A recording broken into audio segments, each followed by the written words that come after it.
Here in this problem, we have a hydraulic jack, and then we have a weight, 2,000 pounds. We have another force here acting on the handle of this jack. And then we want to know what force F, capital F, must be acting on the handle to keep the balance of this jack. So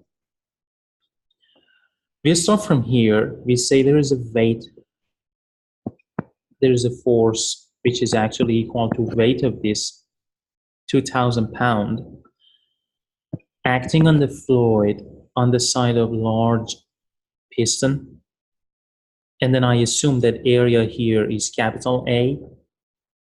And then there is another force acting here trying to balance that force, which I assume it's like F, lowercase f. So obviously the pressure caused by this capital F, which is like this force divided by the area, must be equal to pressure caused by this force, which is lowercase f divided by lowercase area, which is area of the small piston. So from here I can say this F acting on the small piston is equal to A over A multiplied by force caused by the weight of this thing up there, which is 2,000 pound force. So this is equal to the diameter of both pistons are given. This one is 1 inch, that one is 3 inch. So this equals to area of the small piston, which is pi over 4, 1 squared, divided by the area of the large one, which is pi over 4, 3 squared, times capital F, which is 2,000 pound force, 2,000 pound force. So this equals to 2,000 divided by 9 pound force. So that's the force acting on the small piston. Then obviously there is another force acting here, which is equal to this force, force F. I call this one F prime, but in the opposite direction. This is Newton's third law, action and reaction. So F prime is the reaction of force F.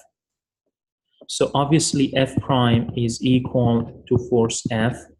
So it's equal to 2,000 pound force divided by 9. That's the value of force F prime. And then we have this point here. Let's call it point, for example, point A. And we know that sum of moments around point A, because it's a hinge, must be 0.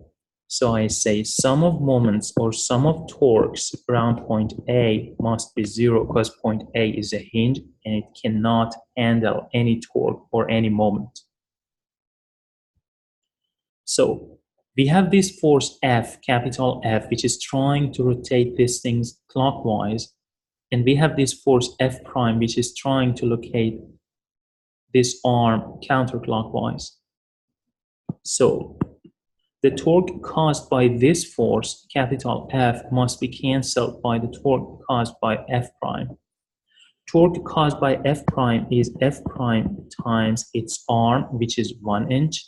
So F prime times 1, and this equals to this force, which is F, and this is the force that we are after, actually, the force acting on the handle of the jack, multiplied by arm of this force, which is 15 plus 1, or 16.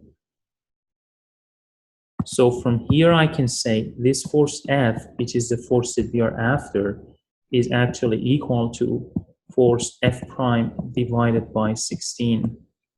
So this equals to 2,000 divided by 9, which is again divided by 16, multiplied by 16. And this is equal to